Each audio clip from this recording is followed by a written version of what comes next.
بسم اللہ الرحمن الرحیم۔ اختر مورل سٹوریز میں خوش آمدید کہتی ہوں۔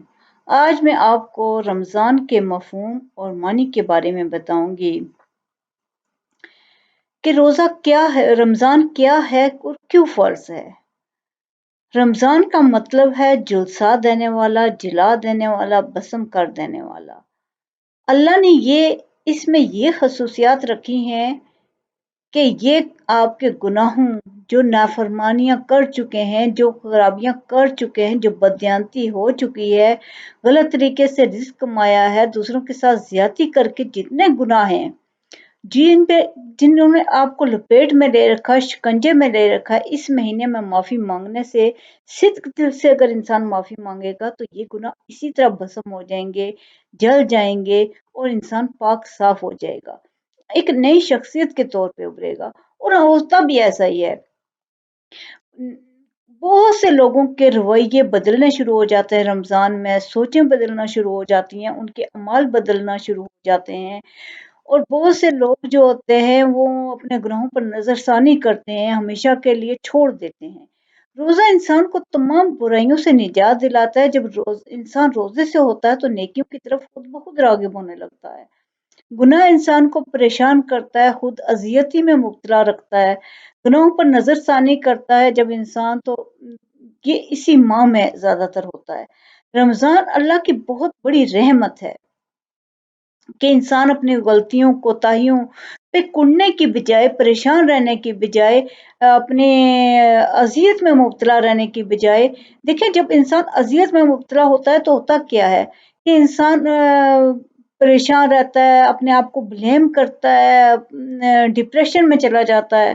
تو معافی جب سچے دل سے مانگے گا، احساس گناہ نکل جائے گا۔ جب گناہ ہی بسم ہو گیا، جل گیا، اس کا وجود ہی نہیں رہا، وہ انسان پاک صاف ہو گیا گناہوں سے، تو پھر اس ماہ میں جو ہے یہ ایک بہت بڑی رحمت ہے اللہ کی کہ جو اس کو مل جائے وہ معافی مانگ لے۔ یہ ماہ اسی لیے اللہ نے رکھا ہے کہ پچھلے گناہ معاف ہو جاتے ہیں انسان کے۔ لیکن جب وہ صدق دل سے معافی مانگے گا، سچے دل سے اللہ کی طرف رجوع کرے گا، معافی مانگے گا تو معاف ہوں گے۔ گناہ کو جل کر جب گناہ ختم ہو گئے، خاکستر ہو گئے گناہ، تو انسان اب جو اپنے گناہوں پہ کڑ رہا تھا، پریشان رہ رہا تھا، جب گناہ ہی خاکستر ہو گئے، جل گئے، تو تکلیف ختم ہو گئی ہے۔ اب انسان ہلکا پھلکا ہے، آزاد ہے، جو اس کو اذیت تھی، تکلیف تھی، وہ اب نہیں ہے۔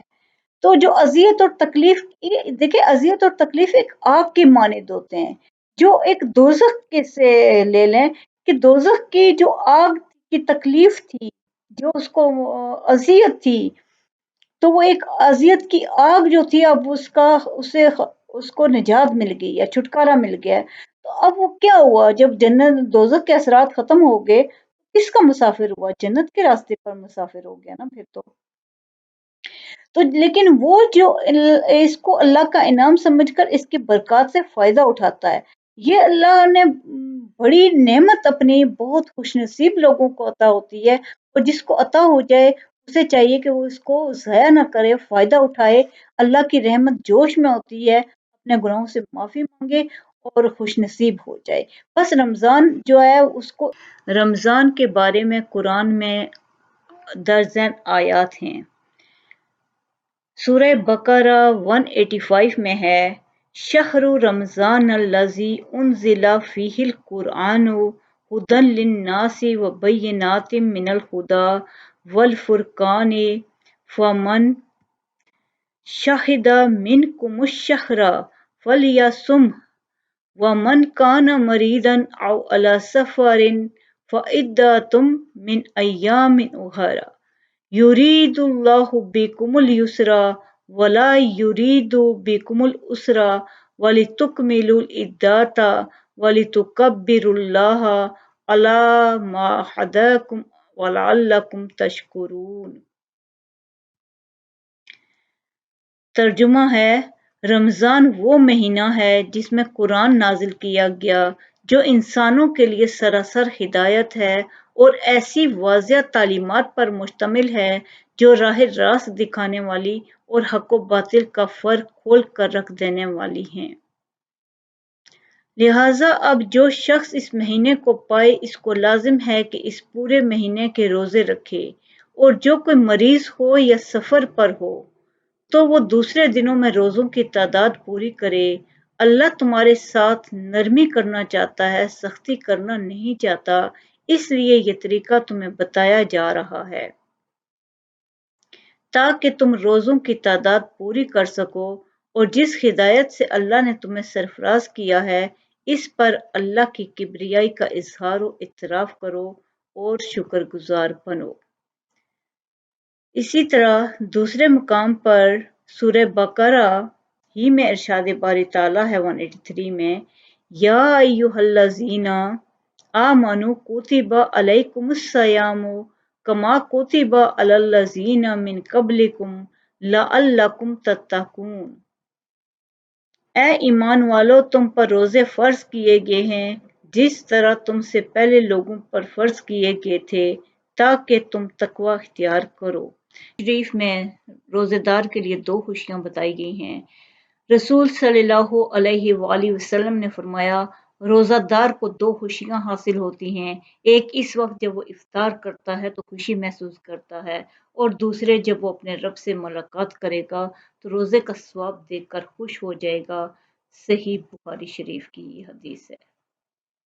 اسی طرح صحیح بخاری شریف جلد اول کی حدیث ہے کہ روزہ ڈھال ہے۔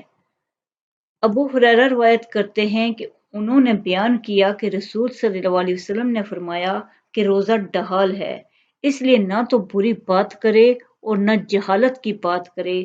اگر کوئی شخص اس سے جھگڑا کرے یا گالی گلوچ کرے تو کہہ دے میں روزہ دار ہوں۔ 2 بار کہہ دے، قسم ہے اس ذات کی جس کے قبضہ میں میری جان ہے کہ روزہ دار کے منہ کی بو اللہ کے نزدیک مشک کی خوشبو سے بہتر ہے۔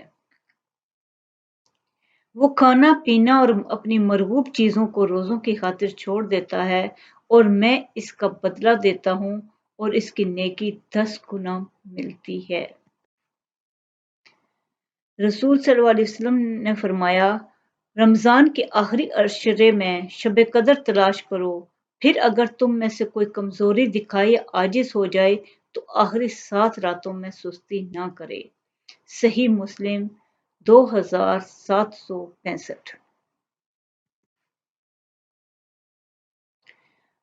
حضرت ام المومنین حضرت عائشہ صدیقہ کہتی ہیں کہ رسول صلی اللہ علیہ وسلم کی عادت مبارکہ تھی کہ جب رمضان کا آخری عشرہ آتا تو آپ صلی اللہ علیہ وسلم رات بھر جاگتے اور گھر والوں کو بھی جگاتے، عبادت میں نہایت کوشش کرتے اور کمر ہمت باندھ لیتے تھے۔ صحیح مسلم۔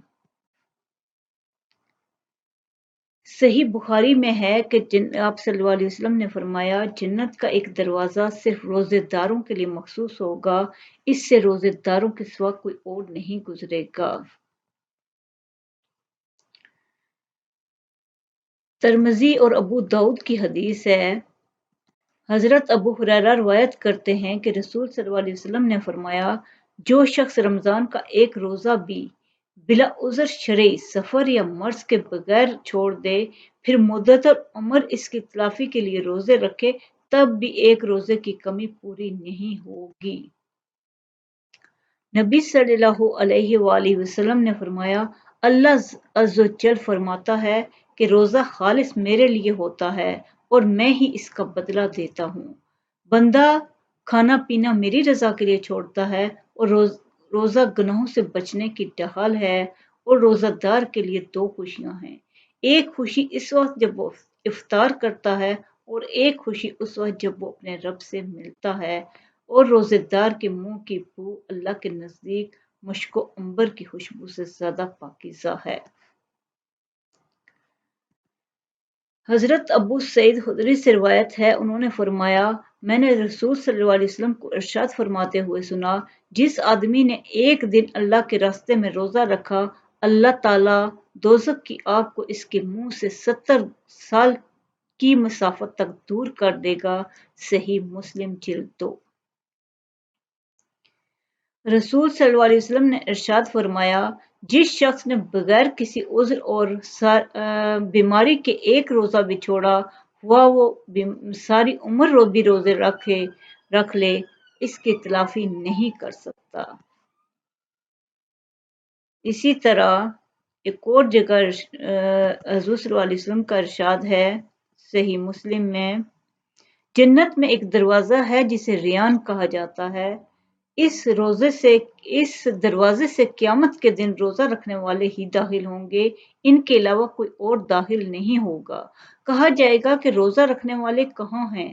پھر وہ اس دروازے سے داخل ہوں گے۔ جب روزہ رکھنے والوں میں آخری شخص داخل ہو جائے گا تو دروازہ بند کر دیا جائے گا، پھر اس میں سے کوئی داخل نہیں ہو سکے گا۔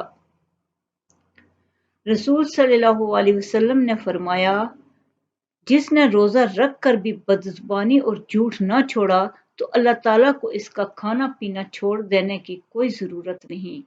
اللہ آپ کو بہت خوشیاں اور کامیابیاں دے۔ شکریہ۔